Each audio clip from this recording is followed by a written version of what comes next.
Job hunt ചെയ്യുന്ന സമയത്താണെങ്കിലും വളരെ ഡെഡിക്കേറ്റഡ് ആയിട്ട് വളരെ ഫോക്കസ്ഡ് ആയിട്ട് വെറുതെ അപ്ലൈ ചെയ്തിട്ടുക എന്നുള്ളതല്ല, അപ്പുറമായിട്ട് എങ്ങനെ ഒരു ഇനീഷ്യൽ ജോബ് ഓപ്പർച്യൂണിറ്റി അത്രയും വൈഡായിട്ട് നമ്മൾ ചിലപ്പോൾ എന്ത് ചെയ്യേണ്ടി വരും, സെർച്ച് ചെയ്യേണ്ടി വരും, അതിനനുസരിച്ച് കണക്ഷൻസ് ബിൽഡ് ചെയ്യേണ്ടി വരും, പല കാര്യങ്ങളിലോട്ടും പോകും. ഒരു എൻട്രി ലെവൽ ജോബ് കിട്ടിക്കഴിഞ്ഞാൽ വൺസ് കാര്യങ്ങളൊക്കെ നമ്മുടെ കയ്യിലാവും.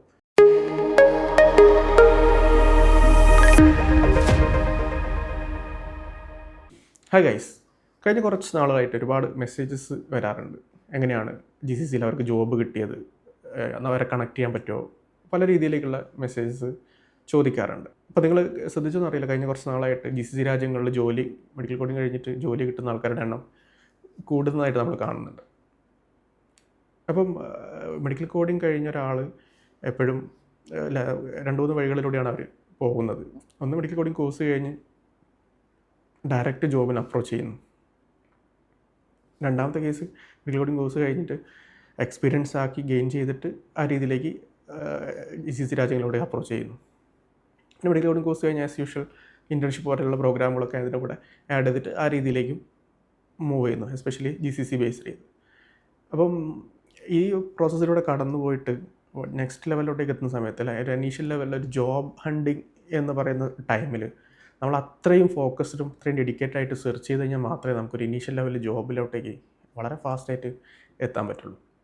അപ്പം ഈ ജോബ് ഹണ്ടിങ് എന്ന് പറയുന്ന സമയത്ത്, അല്ലേ, നമ്മൾ പറയാറുണ്ട് മെഡിക്കൽ കോഡിങ് എന്ന് പറയുന്ന സെക്ടർ ഒരു ഹെൽത്ത് കെയർ IT പാർട്ടാണ്. ഇതിൻ്റെ ഒരു ബിഹൈൻഡ് ദ സീനിൽ വൺ സൈഡിൽ എന്താ പറയുക, IT സെക്ടർ കംപ്ലീറ്റ് ഡീൽ ചെയ്യുന്നൊരു പാർട്ടാണ്. അപ്പം നമ്മൾ ഈ ചെയ്യുന്ന ഈ ഒരു ഷോർട്ട് ടേം കോഴ്സിലൂടെ ഒരു ഹെൽത്ത് കെയർ IT പാർട്ടിലോട്ടേക്കുള്ള ഒരു ജോബ് ഓപ്പർച്യൂണിറ്റിയാണ് നമുക്ക് കിട്ടാൻ പോകുന്നത്. അപ്പം ഹെൽത്ത് കെയറിൻ്റെ IT പാർട്ടിലോട്ടേക്ക് നമ്മളൊരു 3 മന്ത് കോഴ്സിലൂടെ ഒരുപാട് കാര്യങ്ങൾ ലേൺ ചെയ്ത് കഴിഞ്ഞു. നമ്മൾ എസ്പെഷ്യലി GCC രാജ്യങ്ങളെ ബേസ് ചെയ്ത് അഡീഷണൽ ഇൻറ്റേൺഷിപ്പ് കൂടെ ആഡ് ചെയ്ത് കഴിഞ്ഞാൽ നമുക്ക് ഇനീഷ്യൽ ലെവലിൽ ഇൻഷുറൻസ് സൈഡായിട്ട് ബന്ധപ്പെട്ട് കണക്ട് ചെയ്തുകൊണ്ട് ഏത് IT പാർട്ടിലും എന്ത് ചെയ്യാം, ഹെൽത്ത് കെയർ സെക്ടറിൻ്റെ IT പാർട്ടിൽ നമുക്ക് എന്ത് ചെയ്യാം, വർക്ക് ചെയ്യാം. അപ്പോൾ അതുകൊണ്ട് തന്നെ വിത്തൗട്ട് എക്സ്പീരിയൻസ് പോലും കുട്ടികൾക്ക് ജോബിൽ ആസ് എ എൻട്രി ലെവലായിട്ട് കിട്ടാനുള്ള കാരണവും ഇതിനെ കണക്ട് ചെയ്തിട്ടാണ്. അപ്പോൾ നമ്മളെ ജോബ് ഹണ്ടിങ് മെത്തേഡ് എന്ന് പറയുന്നത് നമ്മളെപ്പോഴും വളരെ ഷാർപ്പൻ ചെയ്തുകൊണ്ട് തന്നെ നമ്മൾ എന്താണ് നമ്മുടെ കയ്യിലുള്ളത്, മെഡിക്കൽ കോഡിങ് കോഴ്സ് കഴിഞ്ഞിട്ടുണ്ട്, എക്സ്പീരിയൻസ് ഉണ്ടെങ്കിൽ അങ്ങനെ, വിത്തൗട്ട് എക്സ്പീരിയൻസ് ആണെങ്കിൽ അല്ലെങ്കിൽ വിത്ത് എക്സ്പീരിയൻസ്, ആ ഒരു കാറ്റഗറി ബേസ് ചെയ്തിട്ട് നമ്മളത് ഫോക്കസ് ചെയ്യണം. ഒരു ഇനീഷ്യൽ ലെവൽ ജോബ് കിട്ടുക എന്ന് പറയുന്നത് പറഞ്ഞ പോലെ വിത്തൗട്ട് എക്സ്പീരിയൻസ് ആണെങ്കിലും ഞാൻ പറഞ്ഞതുപോലെ ഇങ്ങനെയുള്ള ഇൻഷുറൻസ് ബേസ് ചെയ്തിട്ടുള്ള ഏതെങ്കിലും ഒരു റവന്യൂ സൈക്കിൾ മാനേജ്മെൻറ്റ് ഏതെങ്കിലും ഒരു ഡെസിഗ്നേറ്റഡ് പോസ്റ്റിലായിരിക്കും ആസ് എ എൻട്രി ലെവലിൽ നമുക്ക് ജോബ് ചിലപ്പോൾ കിട്ടുന്നുണ്ടാവുക. ഞാൻ പറഞ്ഞ വിത്തൗട്ട് എക്സ്പീരിയൻസ് ഒക്കെ മൂവ് ചെയ്യുന്ന സമയത്ത് ഡയറക്റ്റ് പെർഫെക്റ്റ് കോഡിങ്ങിലായിക്കൊള്ളണമെന്നില്ല. ഹെൽത്ത് കെയറിൻ്റെ ഇതെല്ലാം ഇതിനെ കണക്ട് ചെയ്തിട്ടുള്ള റവന്യൂ സൈക്കിൾ മാനേജ്മെൻറ്റിൻ്റെ കുറേ പാർട്ടുകളുണ്ട്. ആ പാർട്ടിൽ എവിടെയെങ്കിലും ആയിരിക്കും നമുക്ക് ഒരു പോസ്റ്റ് ചിലപ്പോൾ കിട്ടുന്നുണ്ടാവുക. അപ്പോൾ അതുകൊണ്ട് തന്നെ അങ്ങനെ വരുന്ന ഓപ്പർച്യൂണിറ്റീസിൽ, അല്ലേ, ഞാൻ പറഞ്ഞില്ല കമ്പാരിറ്റീവ്ലി ചിലപ്പം സാലറി ഇനീഷ്യൽ ലെവൽ കുറവായിരിക്കാം, ബട്ട് എന്നാൽ കൂടെ ഒരു ഫ്രഷറായിട്ട് നമുക്ക് അവിടെ ഒരു ജോബ് എൻട്രി കിട്ടുകയാണ്. അങ്ങനെയുള്ള വരുന്ന ഒരു എൻട്രിയിൽ നമ്മൾ ക്യാച്ച് ചെയ്യുക എന്നുള്ളതാണ് നമ്മൾ ഏറ്റവും ഫസ്റ്റ് ചെയ്യേണ്ട ഒരു മെത്തേഡ്.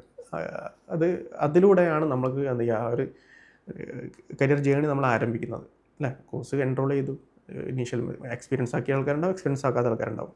ഇനീഷ്യൽ ലെവൽ കിട്ടുന്ന ഒരു GCC രാജ്യങ്ങൾ, എസ്പെഷ്യലി GCC രാജ്യങ്ങളിൽ കിട്ടുന്ന ഒരു ഇനീഷ്യൽ ലെവൽ ജോബ് ഓപ്പർച്യൂണിറ്റി അതിൽ പിടിച്ച് കയറിയിട്ട് വൺസ് എന്താ പറയുക, അതുമായിട്ട് കോപ്പ് ചെയ്ത് കൂടുതൽ കണക്ഷൻസ് ബിൽഡ് ചെയ്ത് കൂടുതൽ സ്ട്രോങ് നോളജ് ഗെയിൻ ചെയ്തിട്ട് ആ ഒരു GCC രാജ്യത്തെ പറ്റി കൂടുതലായിട്ടുള്ള നോളജ് കിട്ടി, അവിടുത്തെ ഇൻഷുറൻസ് ബേസ് ചെയ്തും അവിടുത്തെ ബാക്കിയുള്ള കാര്യങ്ങളെ ബേസ് ചെയ്ത് നോളജ് കിട്ടി, അങ്ങനെ ഒരു പ്രോസസ്സിലൂടെയാണ് നമ്മൾ കടന്നു പോകേണ്ടത്. അല്ലാതെ നമ്മൾ അത് തന്നെയാണ് ഇത്ര പാക്കേജ് വേണം അല്ലെങ്കിൽ ഇത്ര തന്നെയാണ് ഫോക്കസ് ചെയ്യുക എന്നുള്ള ലെവലിലേക്ക് വരുന്ന സമയത്ത് നമുക്ക് വരുന്ന ഓപ്പർച്യൂണിറ്റീസ് നഷ്ടപ്പെടുന്ന സമയത്ത് നമുക്ക് നഷ്ടപ്പെടുന്ന നമ്മുടെ എക്സ്പീരിയൻസും കൂടിയാണ്. എന്തുകൊണ്ടാണെന്ന് വെച്ചാൽ നമ്മളവിടെ GCC രാജ്യങ്ങൾ എസ്പെഷ്യലി വൺസ് മിനിമം ഒരു എക്സ്പീരിയൻസ് ആക്കുന്നതിനനുസരിച്ചാണ് നമുക്ക് മുന്നോട്ടേക്കുള്ള അതർ ഓപ്പർച്യൂണിറ്റീസും കൂടെ ട്രൈ ചെയ്യാൻ പറ്റുക. അല്ലെങ്കിൽ പെട്ടെന്ന് ഒരു ഗവൺമെൻറ് സൈഡിലേക്ക് ഒരു ഓപ്പർച്യൂണിറ്റി വന്നു, അവർ ഫോക്കസ് ചെയ്യുന്നത് GCC രാജ്യങ്ങൾ കണക്ട് ചെയ്ത എക്സ്പീരിയൻസ് ആണ്, അങ്ങനെ കുറേ ക്രൈറ്റീരിയാസ് ബേസ് ചെയ്തായിരിക്കും. അപ്പോൾ നമുക്ക് ഇനീഷ്യൽ ലെവലിൽ വേണ്ടത് നമ്മൾ പറഞ്ഞതുപോലെ എക്സ്പീരിയൻസ് ഉണ്ടോ അല്ലെങ്കിൽ എക്സ്പീരിയൻസ് ഇല്ലെങ്കിലും നമ്മൾ ഇനീഷ്യൽ വരുന്ന ഒരു ഓപ്പർച്യൂണിറ്റിയെ കണക്ട് ചെയ്തിട്ട് അതിന് വേണ്ടി നല്ല രീതിയിലേക്ക് പ്രിപ്പയർ ചെയ്ത് നല്ല രീതിയിലേക്ക് സെർച്ച് ചെയ്ത് ഹണ്ട് ചെയ്ത് ആ രീതിയിലേക്ക് തന്നെ എന്ത് ചെയ്യാം പോകുക. എന്ന് വെച്ചാൽ നമ്മളെ സംബന്ധിച്ചിടത്തോളം ഓപ്പർച്യൂണിറ്റീസ് പല ഭാഗങ്ങൾ, കഴിഞ്ഞ ദിവസം NMCയുടെ ഓപ്പർച്യൂണിറ്റീസൊക്കെ ജനറൽ ഹോസ്പിറ്റൽ ബേസ് ചെയ്തിട്ടുള്ള ജനറൽ വേക്കൻസികൾ പബ്ലിഷ് ചെയ്തിട്ടുണ്ടായിരുന്നു. അപ്പോൾ അതിലും health care IT part connect ചെയ്തിട്ടുള്ള ഓപ്പർച്യൂണിറ്റി സൈഡ് ഉണ്ട്. അപ്പം അങ്ങനെ ഹണ്ട് ചെയ്യുന്ന സമയത്തും ഇനീഷ്യൽ ലെവലിൽ നമുക്ക് ഒരു ജോബ് ലെവലിലേക്ക് എന്ന് പറയുന്നത് ആസ് എ എന്താ പറയുക, ഞാൻ പറഞ്ഞ പോലെ റവന്യൂ സൈക്കിൾ മാനേജ്മെൻറ്റിൻ്റെ ഏത് ഏരിയയിലോട്ടേക്കും സ്യൂട്ട് ചെയ്യുന്ന രീതിയിലോട്ടേക്ക് നമുക്ക് എന്ത് ചെയ്യാം, കരിയർ ആരംഭിക്കാൻ ഉള്ള ഓപ്ഷൻസ് ഉണ്ട്. അപ്പോൾ അത് നമ്മൾ ഗ്രാബ് ചെയ്യുക. അതിനനുസരിച്ചിട്ട് നമുക്ക് എന്ത് ചെയ്യാൻ പറ്റും, ഇനീഷ്യൽ ലെവൽ ഇങ്ങനെ കിട്ടുന്ന ഒരു ഓപ്പർച്യൂണിറ്റിയിൽ നമുക്ക് എന്ത് ചെയ്യാം, കരിയർ ഡെവലപ്പ് ചെയ്യാൻ പറ്റും. അപ്പോൾ അങ്ങനെ കിട്ടിക്കഴിഞ്ഞാൽ അതിനനുസരിച്ച് എന്ത് ചെയ്യാം, ഞാൻ പറഞ്ഞ പോലെ എക്സ്പീരിയൻസ് ഗെയിൻ ചെയ്യാം, മുന്നോട്ടേക്കുള്ള കാര്യങ്ങൾ പ്ലാൻ ചെയ്യാം, അഡീഷണൽ കാര്യങ്ങൾ പ്ലാൻ ചെയ്യാം. എപ്പോഴും നമുക്ക് വേണ്ടതില്ല, നമ്മൾ എപ്പോഴും പറയാറുണ്ട്, മെഡിക്കൽ കോഡിംഗ് എന്ന് പറയുന്ന കോഴ്സ് എൻറോൾ ചെയ്ത് പോകുന്ന കുട്ടികളോട് പറയാറുണ്ട്, എപ്പോഴും നമ്മൾ പ്രിഫറൻസ് ചെയ്ത് നിങ്ങൾ എക്സ്പീരിയൻസ് ആക്കി എന്ന് പറഞ്ഞാൽ GCC രാജ്യങ്ങളൊക്കെ പോകുന്ന സമയത്ത് അവിടുത്തെ ഇൻറ്റേൺഷിപ്പ്, അവിടുത്തെ കാര്യങ്ങൾ എന്താണെന്ന് കൂടെ പഠിച്ചിട്ട് അപ്രോച്ച് ചെയ്യുന്നതാണ് നല്ലത്. അപ്പോൾ അങ്ങനെ പോകുന്ന സമയത്ത് ഒരു പല ജോബ് സൈറ്റുകൾ രജിസ്റ്റർ ചെയ്യുന്നു, അവരുടെ ഒഫീഷ്യൽ പല റെപ്യൂട്ടഡ് ഹോസ്പിറ്റലുകൾക്ക് അവരുടെ ഒഫീഷ്യൽ കാര്യങ്ങൾ അവരുടെ സ്പെഷ്യൽ അവരുടെ വെബ്സൈറ്റിൽ തന്നെ അവർ അനൗൺസ് ചെയ്യുന്നുണ്ട്.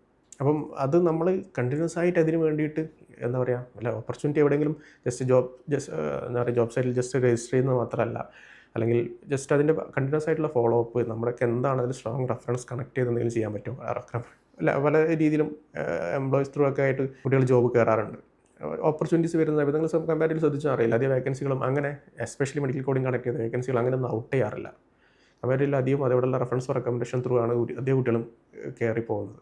ആ ഒരു സൈഡ് നമ്മളെപ്പോഴും വളരെ സ്ട്രോങ് ആയിട്ട് ഇതിനെ ബേസ് ചെയ്തിട്ട് എന്ത് ചെയ്യണം, പഠിച്ചുകൊണ്ടേ ഇരിക്കണം, അല്ലെങ്കിൽ ലേൺ ചെയ്തുകൊണ്ടേ ഇരിക്കണം.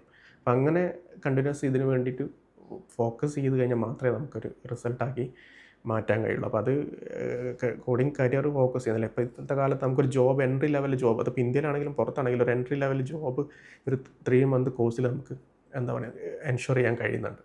അപ്പോൾ അതിൽ ബിഹൈൻഡ് അപ്പർ സൈഡിലേക്ക് ഒരുപാട് കാര്യങ്ങൾ നിങ്ങൾക്ക് തിങ്ക് ചെയ്യാനുണ്ടാവും, നെഗറ്റീവ് സൈഡായിട്ടുള്ള ഒരുപാട് കാര്യങ്ങൾ നിങ്ങൾ കണക്ട് ചെയ്തിട്ടുണ്ടാവും. ബട്ട് ഈ സൈഡിലുള്ള പോസിറ്റീവായിട്ടുള്ള കാര്യങ്ങൾ പറഞ്ഞ പോലെ ജോലി, അതുപോലെ തന്നെ ഇത്രയും ഓപ്പർച്യൂണിറ്റീസ് ആയിട്ടുള്ള കാര്യങ്ങൾ, അത് ഫോക്കസ് ചെയ്തിട്ട് നിങ്ങൾ വർക്കൗട്ട് ചെയ്ത് മുന്നോട്ടേക്ക് പോയി കഴിഞ്ഞാൽ എന്താ പറയുക, പറഞ്ഞ പോലെ GCC രാജ്യങ്ങൾ ബാക്കിയുള്ള രാജ്യങ്ങളിലോട്ടേക്കെല്ലാം ഇൻഷുറൻസിൻ്റെ സൈഡ് സാധ്യത കൂടി തന്നെയാണ് വരുന്നത്. അത് നമ്മൾ ഇന്ത്യയിൽ തന്നെ നമ്മൾ അതിൻ്റെ ഒരു പെർഫെക്റ്റ് എക്സാമ്പിൾ നമുക്ക് കാണാൻ കഴിയുന്നുണ്ട്. അപ്പോൾ അതുകൊണ്ട് തന്നെ health insurance side is continuously growing ആണ്. അപ്പോൾ ആ പാർട്ട് കണക്ട് ചെയ്തുകൊണ്ട് ഇതിൻ്റെ റവന്യൂ സൈക്കിൾ മാനേജ്മെൻറ്റിൻ്റെ പാർട്ടുകളൊക്കെ ഗ്രോത്ത് ഉണ്ടാവും. അപ്പോൾ അത് തന്നെയാണ് നമ്മൾ ഹൈലൈറ്റ് ചെയ്ത് എന്ത് ചെയ്യുന്നത്, കാണുന്നത്. അപ്പോൾ അതുകൊണ്ട് തന്നെ കൂടുതൽ രാജ്യങ്ങളിലോട്ടേക്കും ബാക്കിയുള്ള GCCയിൽ ബാക്കിയുള്ള രാജ്യങ്ങളൊക്കെ ഫുള്ളി ഇൻഷുറൻസ്ഡ് ആവാൻ പോകുക എന്നുള്ള നമ്മൾ ന്യൂസുകൾ കേൾക്കുന്നു. അപ്പോൾ അത് കണക്ട് ചെയ്ത് തന്നെ എന്ത് ചെയ്യുക, നമ്മൾ എക്സ്പീരിയൻസ് ഗെയിൻ ചെയ്ത് തന്നെ എന്ത് ചെയ്യുക, വർക്കൗട്ട് ചെയ്തുകൊണ്ടേ ഇരിക്കുക. പല രാജ്യങ്ങളിലും കൂടുതൽ ഓപ്പർച്യൂണിറ്റീസ് തന്നെയാണ് എന്ത് ചെയ്യാൻ പോകുന്നത്, ക്രിയേറ്റ് ചെയ്യാൻ പോകുന്നത്. ഇത് അതിൽ കണക്ട് ചെയ്തിരിക്കുന്ന പറഞ്ഞ പോലെ പേയ്മെൻറ്റ് സിസ്റ്റം ആയിട്ടാണ്. അതുകൊണ്ട് തന്നെ ഈ ഒരു സിസ്റ്റം പ്രോപ്പറായിട്ടുള്ള റവന്യൂ സൈക്കിൾ മാനേജ്മെൻറ്റ് വളരെ പെർഫെക്റ്റായി ഡീൽ ചെയ്യാൻ മെഡിക്കൽ കോഡിംഗ് എന്ന് പറയുന്ന സെക്ടറിൻ്റെ സപ്പോർട്ട് നിർബന്ധമാണ്. എപ്പോഴും നമ്മൾ ആ ഒരു മെത്തേഡ് തന്നെ ഫോളോ ചെയ്യുക. ജോബ് ഹണ്ട് ചെയ്യുന്ന സമയത്താണെങ്കിലും വളരെ ഡെഡിക്കേറ്റഡ് ആയിട്ട് വളരെ ഫോക്കസ്ഡ് ആയിട്ട് വെറുതെ അപ്ലൈ ചെയ്തിട്ടുക എന്നുള്ളതല്ല, അപ്പുറമായിട്ട് എങ്ങനെ ഒരു ഇനീഷ്യൽ ജോബ് ഓപ്പർച്യൂണിറ്റി അത്രയും വൈഡായിട്ട് നമ്മൾ ചിലപ്പോൾ എന്ത് ചെയ്യേണ്ടി വരും, സെർച്ച് ചെയ്യേണ്ടി വരും, അതിനനുസരിച്ച് കണക്ഷൻസ് ബിൽഡ് ചെയ്യേണ്ടി വരും, പല കാര്യങ്ങളിലോട്ടും പോകും. ഒരു എൻട്രി ലെവൽ ജോബ് കിട്ടിക്കഴിഞ്ഞാൽ വൺസ് കാര്യങ്ങളൊക്കെ നമ്മുടെ കയ്യിലാവും. പിന്നെ നമുക്ക് എക്സ്പീരിയൻസ് ആക്കിയതിനനുസരിച്ച് എന്ത് ചെയ്യാം, എന്തും നമുക്കനുസരിച്ച് എന്ത് ചെയ്യാം, പ്ലാൻ ചെയ്യാം. അങ്ങനെ തന്നെ എന്ത് ചെയ്യാം, നമ്മുടെ കരിയറിന് കാണുക. Take care and by.